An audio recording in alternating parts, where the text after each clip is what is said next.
Во јуни тешко, а до декември можеби. Уверливите изјави дека добиваме датум за почнување преговори цели 3 години, премиерот Зоран Заев ги замени со умерени ставови. Оптимизмот да не се подигал премногу. Македонскиот премиер веќе најавува дека можеби нема да има ниту договор со Бугарија до 22 месецов, ама затоа во четврток најавува пак средби во Софија во последен обид да го тргне бугарското вето. Како што веќе рече, спремен е и да моли за позитивен исход. Имам чувство дека на 22 јуни нема да се реши проблемот. Затоа што Бугарија има техничка влада и нема парламент. Но не е невозможно да се реши проблемот.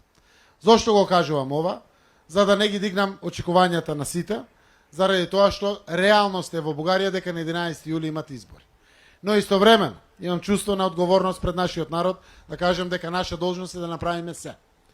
И нема зијан ако направиме дури и успех и заклучиме од прилика договор кој што би бил верификуван од следна политичка влада и од парламентот. Дека македонските интеграции на овој самит на Унијата се поизвестно дека остануваат само посакувана желба, потврдува и Заев во интервју за МИА.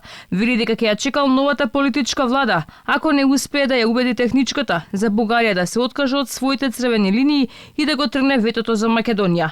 Ама се надевал дека со братскиот народ ќе сме дошло до конечно решение, оти проблемот не бил нешто посебен, туку смешен.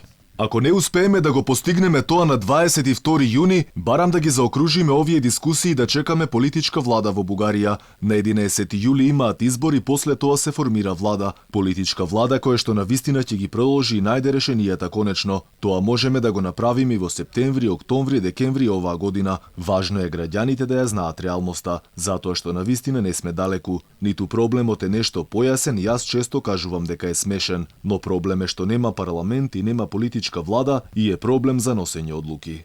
Заев сепак сигурен вели оти план Б ниту друга алтернатива немаме. Европа морало да ја донесеме во Македонија. Инаку Заев на НАТО самитот во Брисел веќе оствари средба со бугарскиот претседател Румен Радев кој бара дополнителни гаранции од земјава дека ќе го почитува договорот за добрососедство.